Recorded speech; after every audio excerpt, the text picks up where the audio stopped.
दोस्तों, आइए आज के इस वीडियो में हम लोसेंट जीके से इतिहास का अगला अध्याय जो कि है गुप्त काल 319 से 540 ईस्वी का सारा ऑब्जेक्टिव इस वीडियो में हम चर्चा करते हैं। तो आइए देखते हैं। पहला सवाल है, गुप्त वंश का संस्थापक कौन था? गुप्त वंश का संस्थापक कौन था? ये था श्रीगुप्त।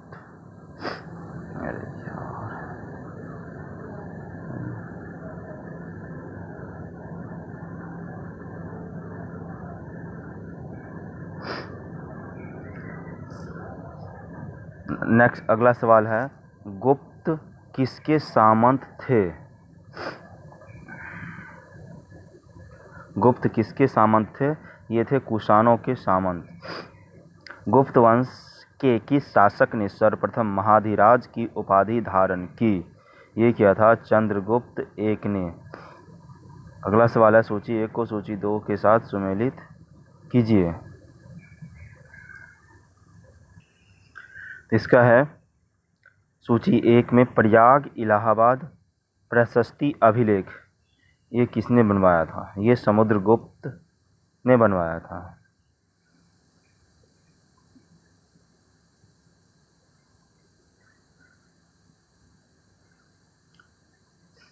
दूसरा है बिलशड़ स्तंभ लेख। बिलशड़ स्तंभ लेख कुमारगुप्त ने बनवाया था। भीतरी स्तंभ लेख स्कंदगुप्त ने बनवाया था। और मंदसौर लेख ये बंधु वर्मन ने बनवाया था। तो इस तरह से इसका हो गया 1 2 3 4।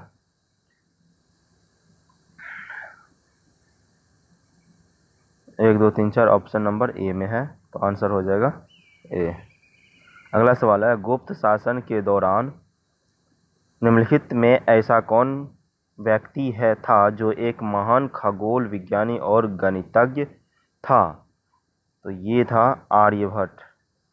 गुप्त शासकों के सरकारी दरबारी भाषा थी, तो ये भाषा थी संस्कृत।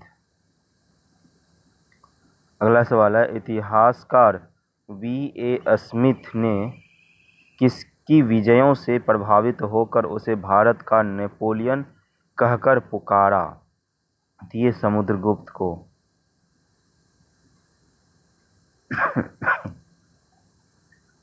अगला सवाल है, गुप्त वंश का वह राजा कौन था जिसने हूनों को भारत पर आक्रमण करने से रोका?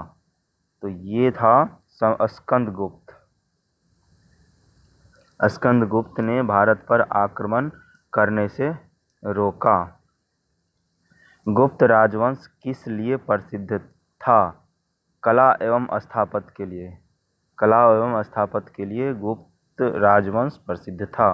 अजंता कलाकृतियाँ किससे संबंधित है? तो ये है बुद्ध काल से। कुछ विज्ञानों के अनुसार कवि कालिदास किसके राज कवि थे? तो ये थे चंद्रगुप्त 2 विक्रमादित्य के। अगला सवाल है, अजंता चित्रकारी का विषय वस्तु निम्नलिखित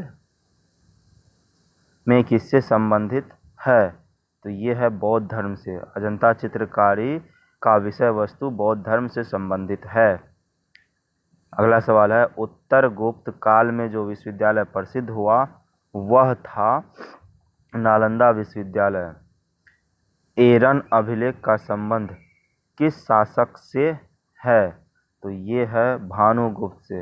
एरन अभिलेख का संबंध किस शासक से है? भानुगुप्त से। फाहियान किसके शासन काल में भारत आया? तो ये आया था चंद्रगुप्त 2 के शासन काल में। भारतीय संस्कृति का स्वर्ण युग गोल्डन एज था, ये था गुप्त काल। अगला सवाल है, फाहियान कहाँ का निवासी था? फाहियान चीन का निवासी था। सेतुबंध का रचनाकार प्रवरसेन 2 किस वंश का शासक था? तो ये था वाकाटक का।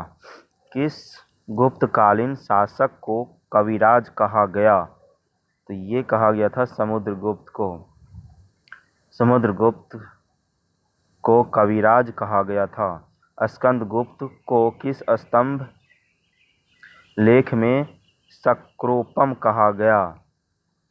तो ये कहा गया था कहोम स्तंभ लेख में। श्रीलंका के राजा मेघवर्मन ने किस स्थान पर भगवान बुद्ध का मंदिर बनवाने के लिए समुद्रगुप्त से अनुमति मांगी थी? तो ये मांगी थी बोध गया में। अगला सवाल है, मंदिर निर्माण कला का जन्म सर्वप्रथम कब हुआ? तो ये हुआ था गुप्त काल में। चंद्रगुप्त II ने विक्रमादित्य की उपाधि कब धारण की? ये धारण की थी शकों का उन्मूलन करने के बाद। अगला सवाल है, गुप्त काल के सर्वाधिक लोकप्रिय देवता कौन थे? तो ये देवता थे विष्णु। चंद्रगुप्त II ने अपनी किस विजय की खुशी में चांदी के विशेष सिक्के जारी किए गए? ये किए गए थे शकों को पराजित करने के बाद। अगला सवाल है, महरौली दिल्ली स्थित लौह स्तंभ का निर्माण किस सदी में हुआ? तो ये हुआ था 4th सदी में।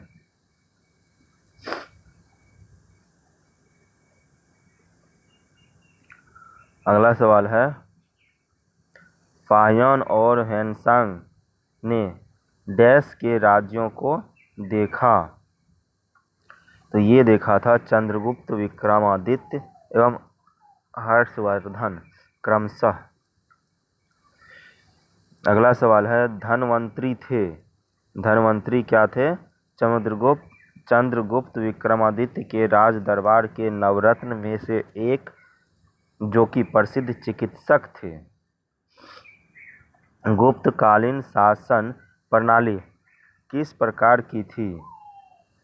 तो ये था राजतंत्रात्मक। कैसा था? राजतंत्रात्मक। अगला सवाल है, फाहियान द्वारा रचित ग्रंथ को फोकुहोकी में निम्न में से किसका विवरण नहीं मिलता है? तो ये बौद्ध धर्म के सिद्धांतों का। गुप्त स्थापत्य कला का सर्वोत्कृष्ट मंदिर निम्न में से कौन है? तो ये है देवगढ़ का दशावतार मंदिर। अजंता की गुफाओं में किन गुफाओं का निर्माण गुप्त काल में हुआ?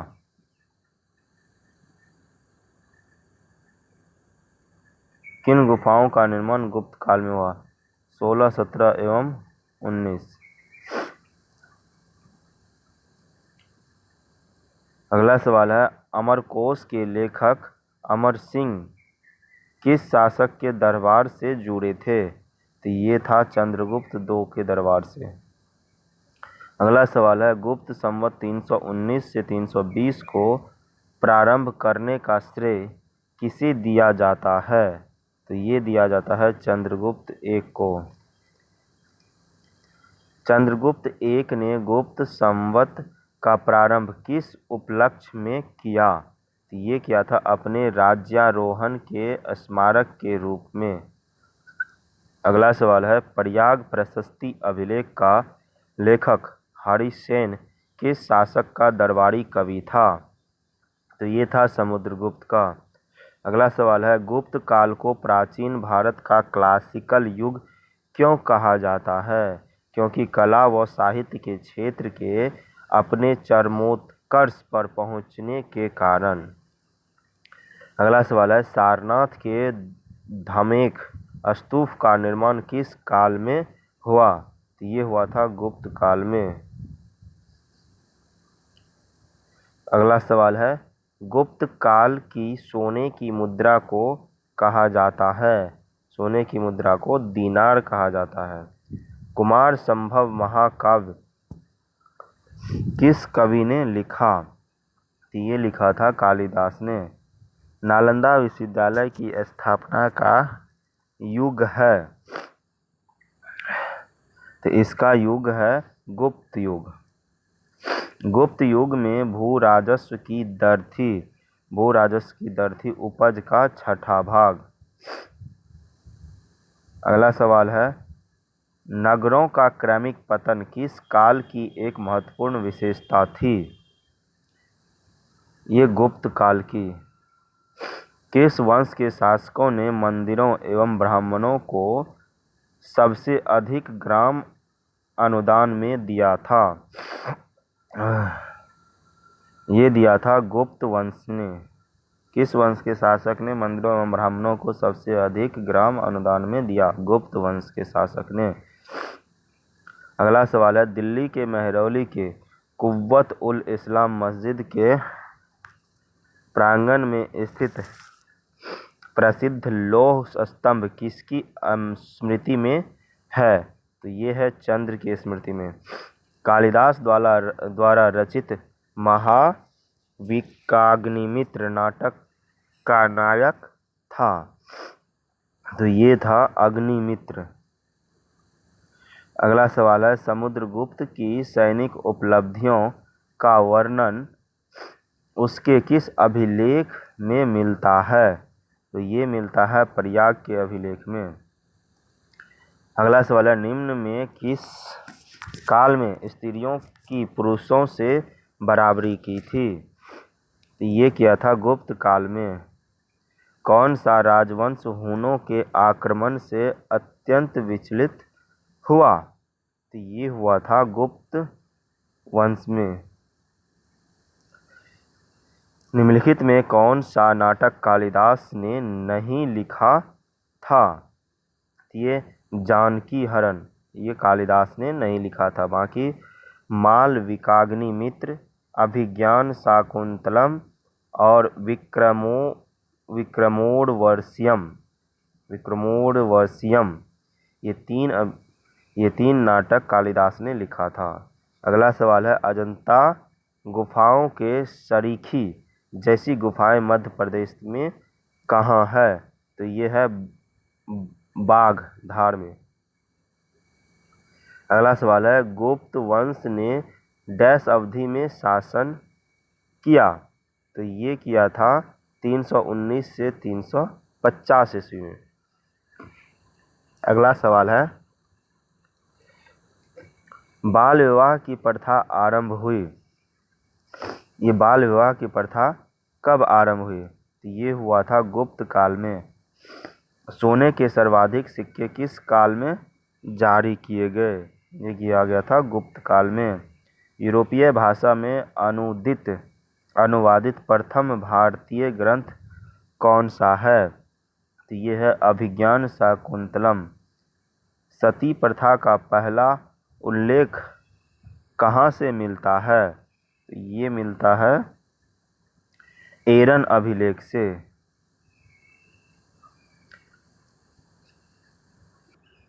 अगला सवाल है, निम्न गुप्त शासकों के कालक्रमानुसार सजाइए। तो ये है, इसमें है समुद्रगुप्त एक, घटोत्कचगुप्त, श्रीगुप्त, स्कंदगुप्त और चंद्रगुप्त दो। इसका काल कर्मानुसार के अनुसार सजाने के लिए इसमें कहता है।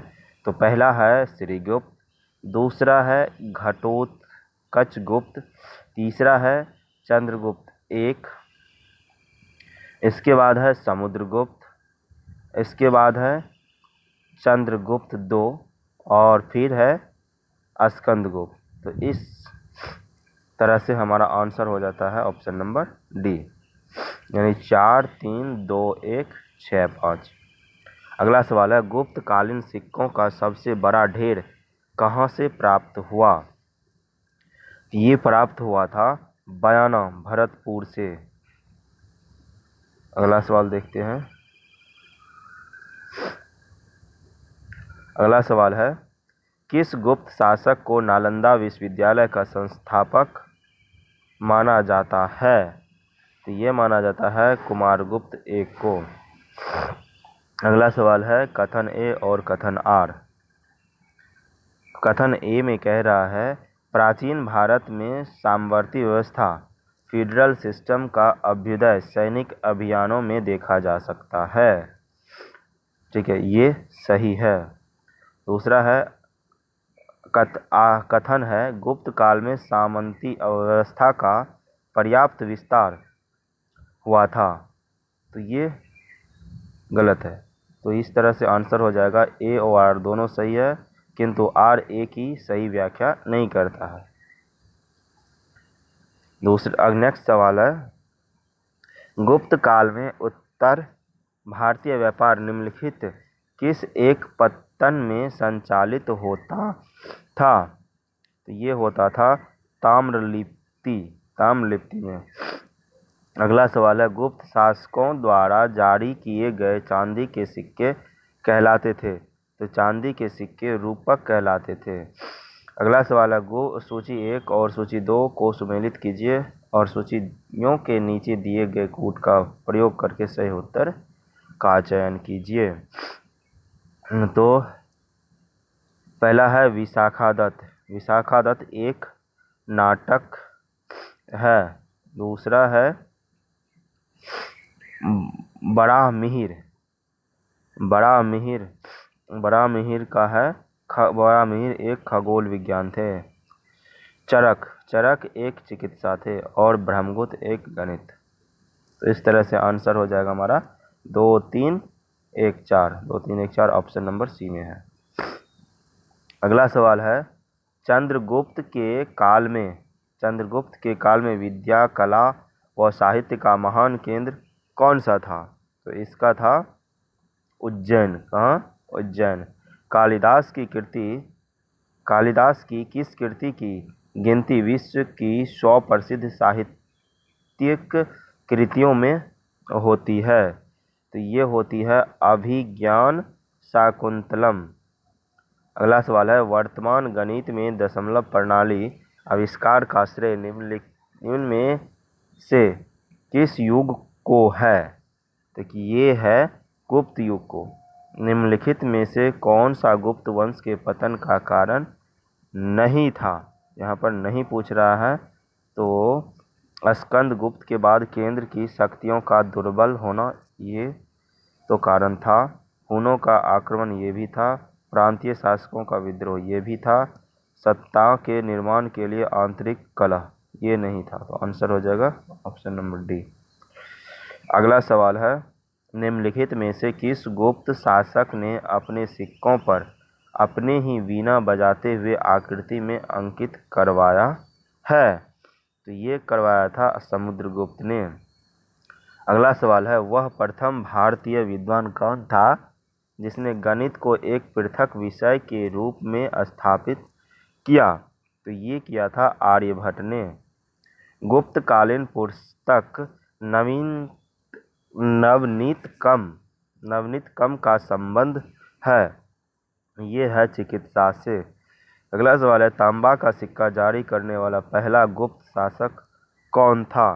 तो ये था रामगुप्त। अगला सवाल है, सुमेलित कीजिए सूची 1 को सूची 2 से। सूची 1 में शासक है और सूची 2 में अभिलेख है। तो सूची समुद्रगुप्त का अभिलेख प्रयाग प्रशस्ति ये सही है।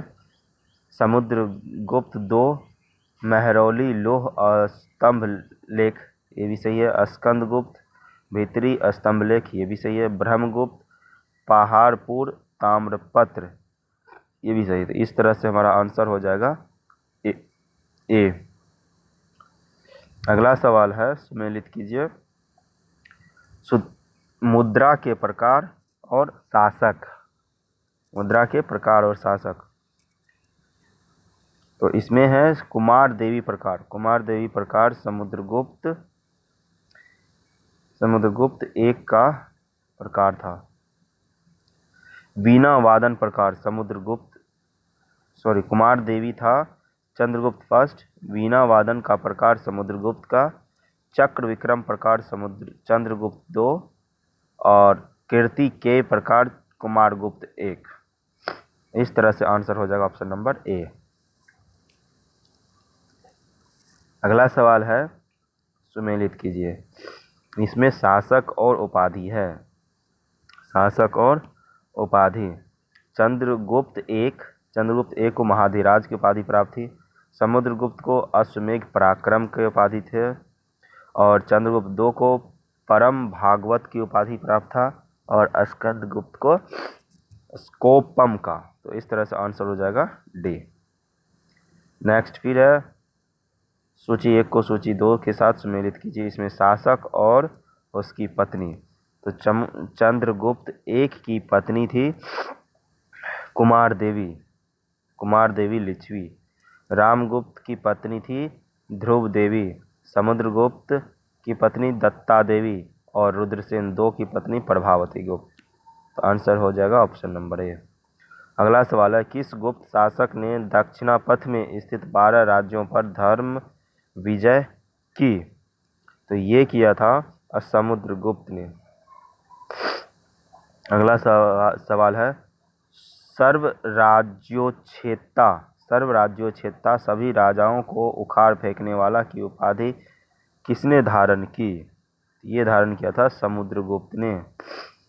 किसने अंतिम शासक रुद्र सिंह 3 को पराजित कर और उसकी हत्या कर शकों का अंतिम रूप में से उन्मूलन किया? तो ये किया था चंद्रगुप्त 2 ने। सूची 1 को 2 के साथ सुमेलित कीजिए।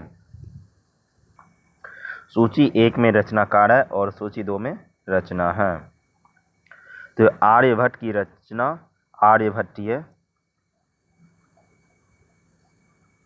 और धन्वंतरी की रचना नवनीतकम। ब्रह्मगुप्त की रचना ब्रह्म सिद्धांत और बरामीर की रचना पंच सिद्धांतक। ये नेक्स्ट सवाल देखते हैं। अगला सवाल है सुदर्शन झील जिसका निर्माण चंद्रगुप्त मौर्य के सौराष्ट्र प्रांत के गवर्नर पुष्यगुप्त ने करवाया था तथा जिसकी मरम्मत पहली बार शक शासक रुद्रदमन ने करवाई थी कि दूसरी बार मरम्मत किसने करवाई? तो ये करवाया था स्कंदगुप्त ने। अगला सवाल है सुमेलित कीजिए प्रशासकीय विभाजन और प्रशासक। प्रशासकीय विभाजन और प्रशासक। तो पहला है भोक्ति प्रांत उपरिक विषय जिला विषयपति नगर नगरपति ग्राम ग्रामीण। अगला सवाल है सुमेलित कौन सुमेलित नहीं है? कौन सुमेलित नहीं है? तो ये कहा है नहीं पूछ रहा है। तो महासंधि विग्रहिक ये युद्ध व शांति का मंत्री, ये सही है। और महादंड नायक ये सेना का सर्वोच्च अधिकारी है। विनय स्थित स्थापक धार्मिक मामलों का प्रमुख अधिकारी, ये भी सही है। और महाश्वपति ये गज सेना का अध्यक्ष, ये गलत है। तो आंसर हो जाएगा डी। अगला सवाल है सुमेलित कीजिए सूची 1 को सूची 2 से। तो ये है क्षेत्र भूमि जो था वो कृषि योग्य भूमि था। वास्तु भूमि निवास योग्य भूमि था। अप्रहत भूमि जंगली भूमि था और खिल भूमि कृषि के लिए अनुपयुक्त भूमि था। अगला सवाल है कौन सही सुमेलित नहीं है? इसमें सही नहीं पूछ रहा है। तो सही नहीं प्रयाग प्रशस्ति रवि कीर्ति, ये सही नहीं है। तो आंसर हो जाएगा ऑप्शन नंबर ए। बाकी सही देख लेते हैं। किरातर्जुनियम भारवी 10 कुमार चरित दंडिन और मृच्छक टिकम शूद्रक। अगला सवाल है कौन सही सुमेलित नहीं है? इसमें भी नहीं पूछ रहा है।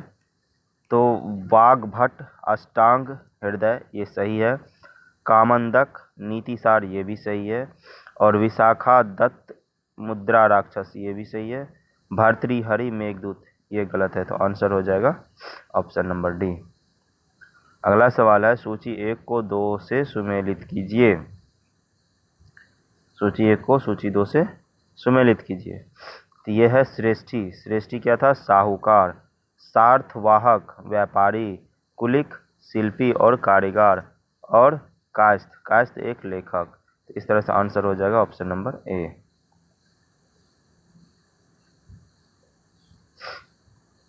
अगला सवाल है, मिहिर कुल का संबंध था। मिहिर कुल का संबंध जो था हून से था। कन्नौज को सर्वप्रथम महत्ता प्रदान करने वाले थे। सर्वप्रथम महत्ता प्रदान करने वाले मोखड़ी था। गुप्त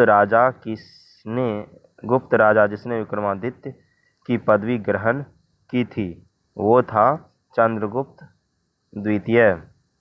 कुतुब मीनार के निकट स्थित लौह स्तंभ वैज्ञानिकों का ध्यान क्यों खींच रहा है?